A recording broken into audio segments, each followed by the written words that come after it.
Welcome back, everyone, to E Boogie Studios.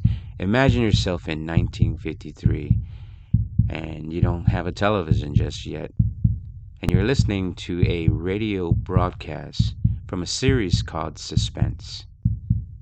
Hope you enjoy. Direct from the Grand Ballroom of New York's Waldorf Astoria Hotel, Autolite and its 98,000 dealers bring you Mr. Van Johnson in tonight's presentation of Suspense.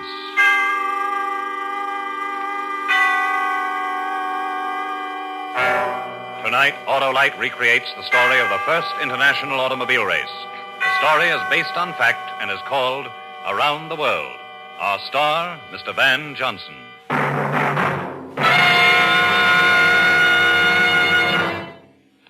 This is Harlow Wilcox speaking for Autolite with greetings from the great Easter Parade of Stars automobile show in the Waldorf Astoria Hotel in New York City. On display are 40 new car models in exciting colors. They were produced by leading car manufacturer members of the Autolite family. Here, too, are spectacular action displays, working models of a Navy torpedo and aircraft carrier, along with other interesting exhibits provided by our armed forces. Plus, special cars styled by leading American and European designers. Record-breaking crowds of enthusiastic visitors have seen the show since Saturday's opening, and before it closes Thursday, many more are expected to see this spring spectacle. And now, as a special treat for our visitors here at the Easter Parade of Stars Auto Show, and to you at home, Autolite has brought our cast and our star, Van Johnson, to the stage of the Waldorf's Grand Ballroom for the true and exciting story of the one and only auto race around the world. This famous race took place in 1908, just 3 years before Autolite developed the first 2-unit 6-volt electrical system used as original equipment. But now, let's listen. Van Johnson is appearing by arrangement with MGM, producers of the Technicolor musical Small Town Girl, starring Jane Powell and Farley Granger. And now, transcribed, Autolite presents Around the World, starring Mr. Van Johnson, hoping once again to keep you in suspense.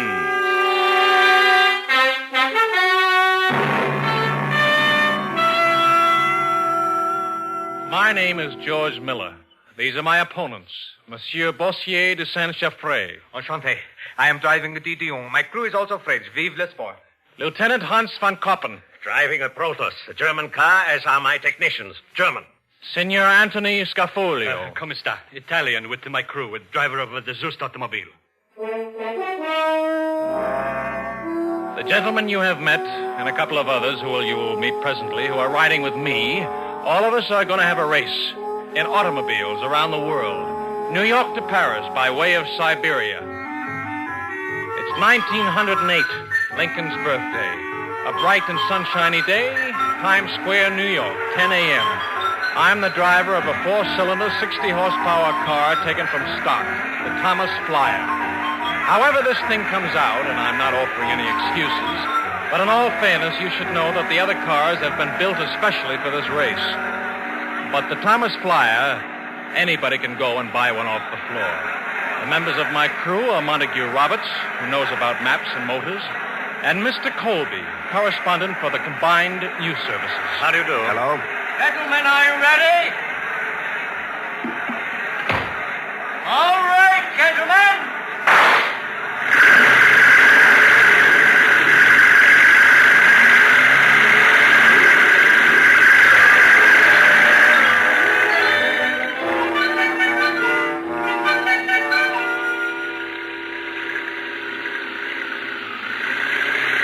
Montague. Yes, George. How far is it to Buffalo? We're only 50 miles from 43rd Street to Times Square, George, and 102nd. The Dion is still ahead of us.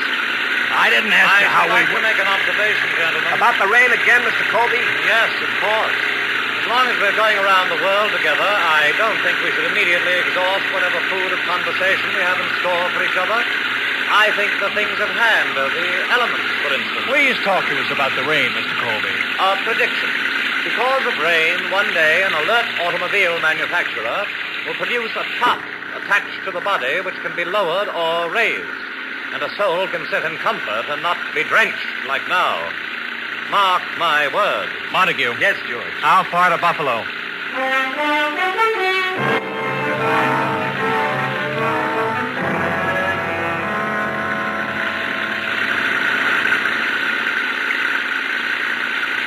Any observations about the mud, Mr. Colby?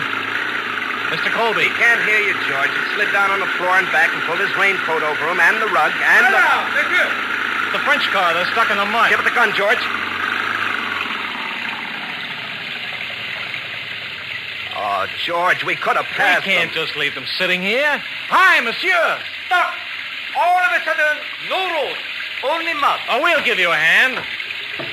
Hey, you're really in there deep. Your American mud is of a peculiar viscous quality. My men have not the strength. There's some wooden planks in back of my car. You can lift the back end up and slip them under. Monty. Sure. Monty will tell your men what to do. Allons. Hurry! Hurry! Be careful of Mr. Colby. He's on the floor thinking about the element. Well, how do you like it, monsieur? Tell us for rain or mud. It is happening. Soon it will be Buffalo. Tell me, Buffalo, it is a nice place. You can get a hot meal. Never been there, but I'm sure you... Start kidding. It's a... Mr. Colby was saying a while back that someone's going to invent a top you can put up when it rains. We French have already outmoded this proposed invention. What? Attendez, one moment. The invention of which there is no obsolescence. Cognac. Après vous, monsieur. Well, thank you, monsieur. A toast. A toast. To our men who are crazy enough to join us around the world by way of Siberia. I'll drink to that. Here's the bottle. Hold on to it, monsieur. A toast. To your gallantry, monsieur. For the health. Okay, George. Fix them up fine. All the thanks in the world. Au revoir. Adieu. Nice fellow. The boys he's got with him are princes, too. Well, no use standing out here in the mud.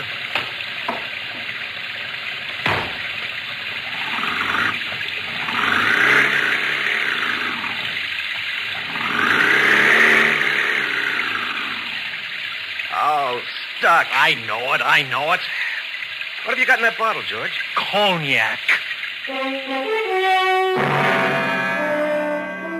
3 hours later, the rain stopped. Then a rainbow came. His name was Pat Kendall, and he was driving a team of horses. He helped us out of the mud. Then he led the way for us into Buffalo, still behind the French car. After Buffalo, Toledo, then Chicago. And we were a day ahead of everybody. Omaha, Cheyenne, Ogden. And we were 4 days ahead of the other cars. Down embankments, across desert, forging rivers, over flats and over hills, then 60 miles outside of Ogden. The tumbleweeds. What about them, Mr. Colby? I'm no mechanic, you know.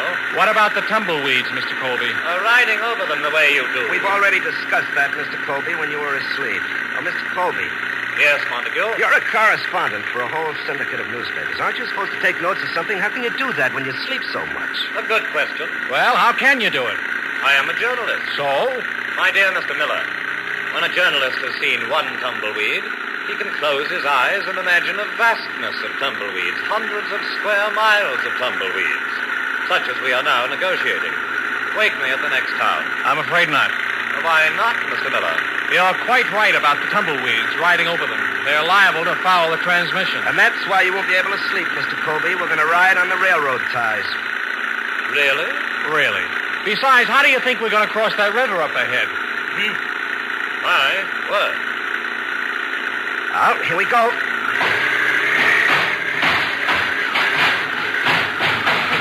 How do you like riding on railroad ties, Mr. Colby? My word. George. What? I haven't driven since Cheyenne. Let's change places, huh? There's a trestle up ahead. I know. You're getting all the On best. the other side of the trestle. If we go over into that river, I want it to be my fault, not anybody else's.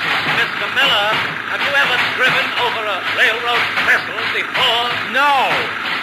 Don't look so worried, Mr. Colby. George. Yeah, I hear it. A train. How far in back of us is it? Near as I can judge, it's getting closer. Hurry up, George. What does that train expect me to do, drive into the river? How far now, Mr. Colby? Mr. Colby. He's on the floor again, George. Can't you go faster? We'll be on the other side in a few seconds. Then we can... Turn off! What? Hold on tight!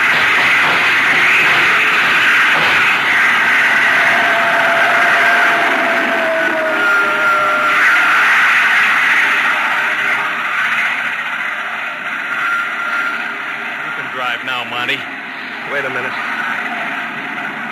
All right. Move over, will you? Yeah.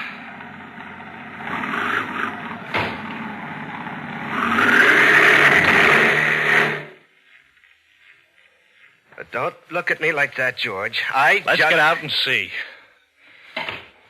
I'll get into the car.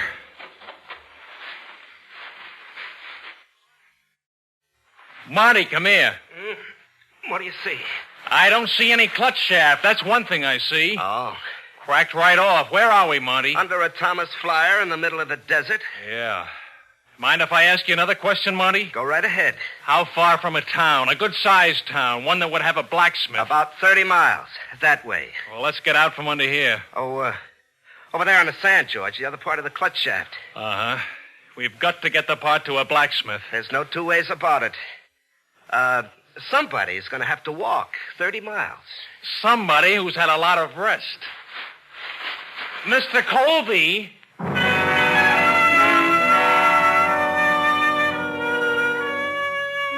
Mr. Colby returned 16 hours later. The blacksmith returned him in a wagon. Mr. Colby was sleeping in back of it. The clutch shaft was repaired, and the Thomas Flyer and the three of us were ready to go again, so we went. We arrived in San Francisco 12 days ahead of the other contestants. They gave us a cup, and we left for Seattle. When we arrived there, they gave us a cup. And according to the prearranged route, we loaded the Thomas Flyer on board a steamer and sailed for Valdez, Alaska. It was very cold in Valdez. My word, it's cold. Many people in Valdez had never seen an automobile before. And as a token for our achievement, they gave us a cup. They showed us a smaller cup which they were saving for the Frenchmen who were 10 days behind. On April 8, when the snowdrifts were piled from 3 to 12 feet high, we left Valdez for the Yukon and the Bering Straits, which were frozen over this time of year so we could drive straight to Asia. We were thankful for the foresight of bringing chains along, a new innovation, and thankful, too, for the efficiency of the motor of the Thomas Flyer at 20 degrees below zero. Headway was very slow. 3 days of it, and we only covered 22 miles. Tundras. What did you say, Mr. Colby? Tundras. When you've seen one of them, you've seen... Yes, we know, Mr. Colby. It is bleak, isn't it? George. Yes. If anything went wrong Don't here... think about it. Talk about something else. The German car was in Omaha when we got to Seattle. I know. The Italians in Salt Lake City. I know. The French, these monsters. We know all about that, Monty. You say something, Mr. Colby? I was just going to say that... What was that? Get out of the car, quick! An avalanche! One!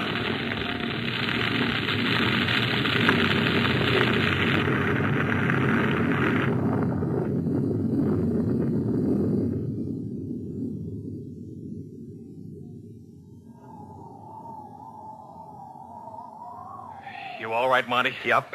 Mr. Colby? Look at the car. It's covered. Well, let's start digging, boys. Can't get caught here. Well, all our equipment's covered. The shovel. Improvise, Mr. Colby. Use your hands. Oh? Hey! Hey! Fellow in snowshoes. Wonder what he wants. Hey there! Howdy. Howdy. Hello. You the fellas driving an automobile around the world? That's right. Where's your automobile? Under the snow. We had a little... Snowslide, eh? Have 'em around here all the time. Well, I'm glad I caught you fellas. Oh, we are, too. We could use a... They sent me out from Valdez to find you. Got something to tell you. Tell us? You fellas are gone the wrong way. Wrong way? Rules of this race have been changed. You don't go through Alaska. Can't be done anyhow. The Bering Straits don't freeze over. What? Here and there they turn to mush, but they don't freeze over. Never have. Then what are we supposed to do? Go back to Seattle. That's all I know. Automobile in Alaska. That don't make no sense at all. Well, come on, I'll give you a hand. Dig you out. I hope this little side trip didn't lose you boys the race.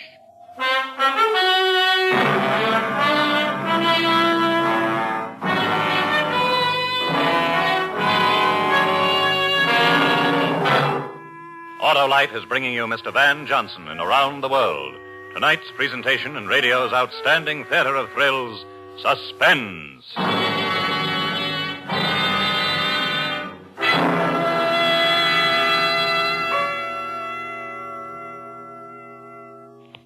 This is Harlow Wilcox speaking again for Autolite and the colorful Easter Parade of Stars automobile show in the Grand Ballroom of New York's Waldorf Astoria Hotel.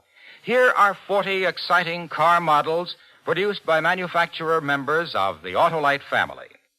In the balcony overlooking the ballroom is a 38-piece band of the Women's Army Corps.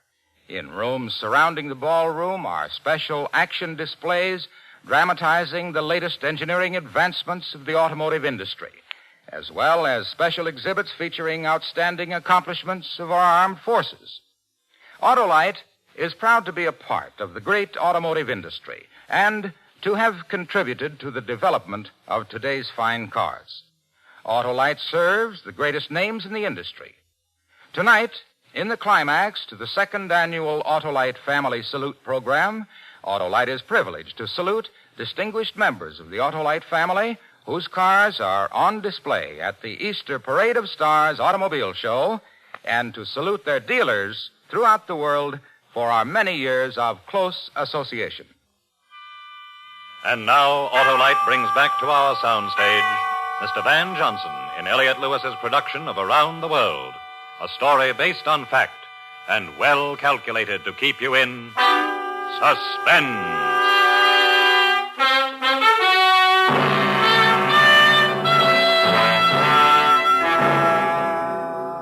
This is George Miller again. I'd like for you to hear a few comments from my opponents in the round-the-world automobile race. Senor Anthony Scafolio. I wish to tell you how much I enjoyed the trip by boat from Seattle to Yokohama. The fact that we come in 12 days behind the Americans to Seattle was due to an oversight by a navigator. Thank you, senor. Now, Lieutenant Hans von Koppen. This is not possible that we arrived 6 days behind the Americans to Seattle. However, we are happy to be in Yokohama. Monsieur Bossier de Saint-Chaffré. What does it matter that the Americans waited a week for us? The wine on the boat to Yokohama was deplorable. We arrived in Yokohama on May 10, 1908. All the cars were unloaded by sampan since there were no docks. All the contestants rested, saw the sights, and learned to eat with 2 pieces of wood which are called chopsticks. During the short time we were there, the student among us, Mr. Colby of the newspaper syndicate, learned a few Japanese words. Biru is beer, Obasan is woman, kawaii is pretty face, genki des is I am happy. Our stay in Japan was pleasant. All of us drove to Kobe and were loaded onto a boat, and we sailed for Vladivostok, arriving there May 17. The race to Paris was resumed, except for the Italian car, whose crew liked the ocean voyage so much that they were last seen sailing for the Mediterranean. From Vladivostok to Harbin, a refueling point, we arrived ahead of the Germans, but the French beat us by half an hour. Hello, Miller. Hello. Hello, monsieur. Well, you beat us. The race is yet to be won. Have you refueled? A moment ago. I saw your car, so I thought to wait to bid you adieu. Yeah, well, adieu. And to save you some time. Oh? There is no more gas to be had at the fueling station. What do you mean, no more gas?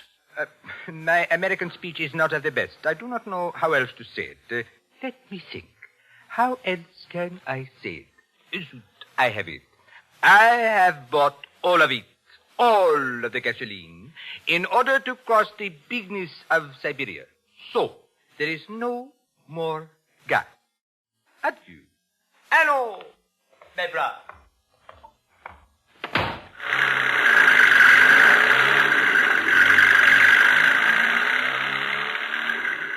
I must say that was rather unsporting. Monty, go ask the man if he has any more gas. Right.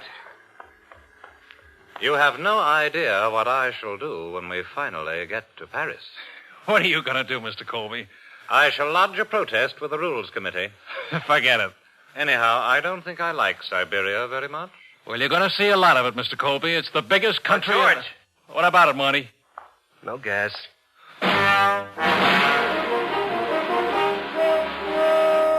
It was Monty, in his charming way, who got the gas. There was an army outpost in Harbin. The army of His Imperial Majesty, the Tsar of all the Russias. Monty introduced himself and his charm at the officers' club, and in a little while introduced a variation on the game of poker known as Spit in the ocean. American money against the Tsar's gasoline. Monty won. Proposed maneuvers of the Harvan outpost of the army of His Imperial Majesty the Tsar of all the Russias was delayed for some time. We headed into the wilderness of Siberia. How far to the lake, Monty? I figure Lake Baikal is about 50 miles away. If we miss the boat that crosses it, we'll lose 2 days. We're well aware of that fact, Mr. Colby. Don't worry about it. We'll be there tomorrow morning for sure. Unless the French get there first, or the Germans. Haven't seen the Germans, but we passed the French. I'd like to remind you that we should not cross our... What's that up ahead? Horses. People on them. In such a locale, they're known as Tartars. They formed a line, George. You better slow down. Tartars are direct descendants of Genghis Khan. History tells us that Genghis Khan put 2 million people to the sword. The hobby of these people is beheading strangers. They're armed to the teeth, George. Let's go out and talk to them. Hi there. You try it, Monty. Hello.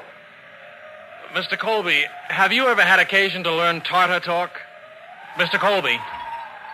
Uh-oh. Here he comes, George. He must be 7 feet tall. Hello, Chief. We're just riding through. We're on our way to St. Petersburg. You talk to him, Monty. Oh, what do I say? Oh, something charming. Nice country you have here, Chief. George. You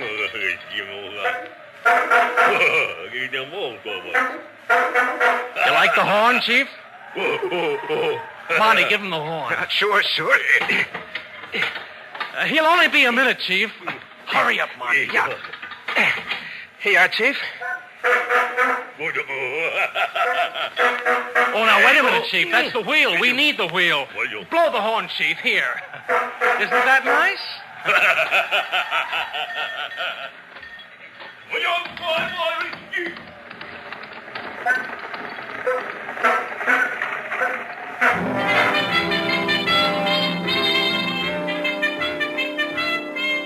Our crossing of the rest of the Siberian wastes was remarkable only in Mr. Colby's remarking that we hadn't seen the French car for a long time.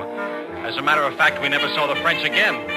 We lost only a few minutes at Omsk when we had to stop to let the Trans-Siberian Railroad train go by. Just before we were ferried across the Volga River, we passed Lieutenant Koppen and the crew of the Protos automobile. We were now in the lead. We arrived in St. Petersburg on Thursday, July 23. We were the first to arrive, and there were festivities in our honor. What a reception. My word. In the name of His Imperial Highness, Tsar of all the Russias, I welcome you to St. Petersburg. We're very glad to... And in full recognition of your remarkable achievements as the first to cross the motherland by automobile, I have been commanded by His Imperial Majesty, Tsar of all the Russias, to present a token of our admiration. Boris, the cup. Here, take. In the name of the Thomas Flyer Corporation of Detroit, Michigan, I am proud and happy to accept the cup. Mr. Colby. Yes, Mr. Miller. Put this cup with the cups. And now a toast. Boris, the glasses.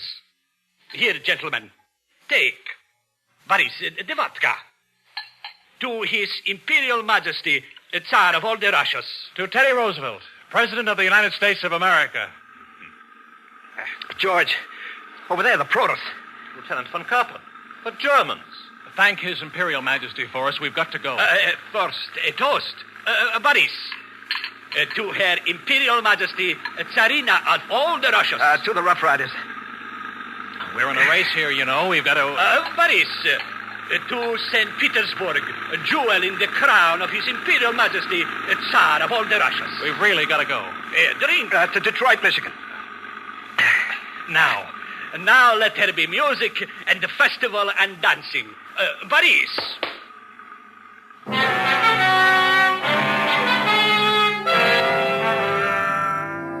16 hours. 16 precious hours. We couldn't get away. We tried to, but we couldn't.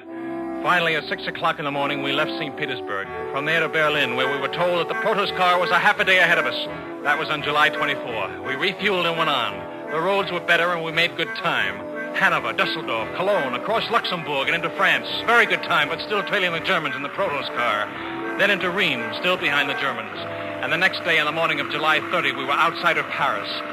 just outside of Paris. George, look, the Protus. Yeah. Hurry. What do you think I'm trying to do, Mr. Colby? That's the boy, George. We're gaining.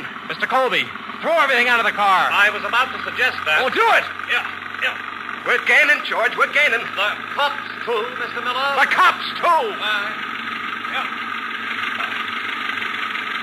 Hey, Von Kappen, what kept you? Where have you been? You have not won yet.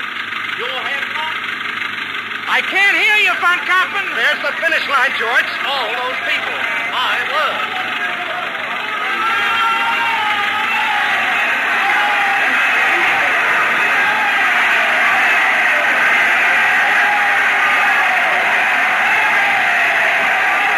We did it, George. We did it. We really did, didn't we, gentlemen? We really did.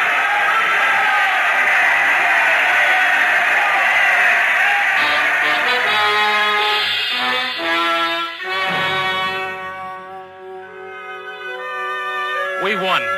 We came in first. We drove from New York to Paris, almost 14,000 miles in the Thomas Flyer automobile.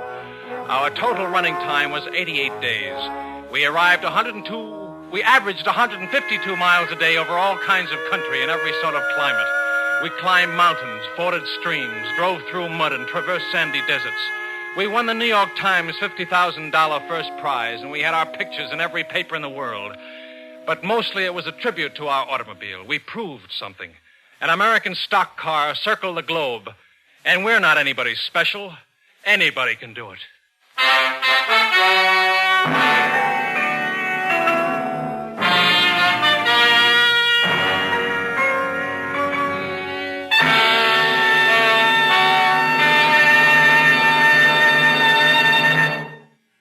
Suspense. Presented by Autolite. Tonight's star, Mr. Van Johnson.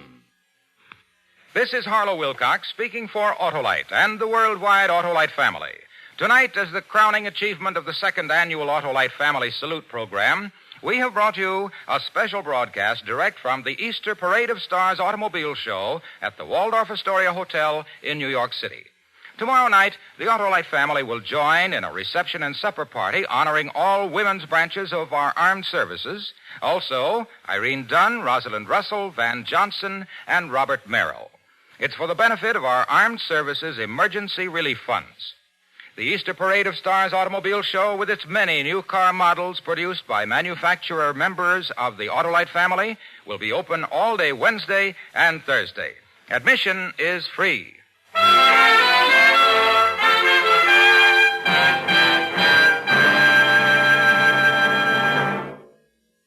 Next week, the story about a man who dreamed of someday having all the money he would ever need, and one day found a way to make his dream come true. It's called The Great Train Robbery. Our star, Mr. Fred McMurray. That's next week on Suspense.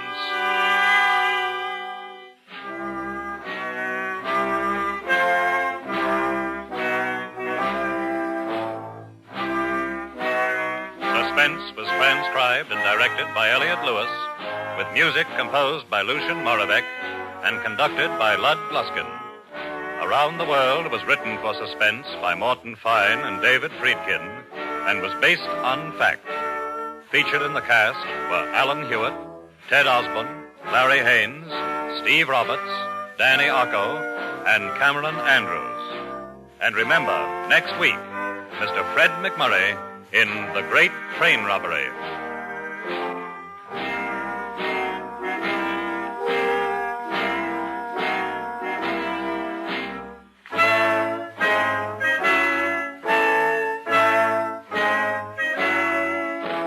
This is the CBS Radio Network.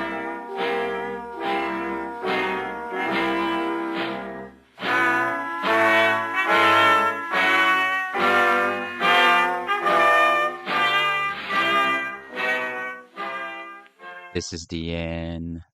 My only friend, the end. I hope everyone enjoyed today's episode. Share with a friend, like and subscribe, and go ahead and leave me a comment. And thank you again to all my veterans out there. Thank you for your service. God bless you. I love you guys. Peace.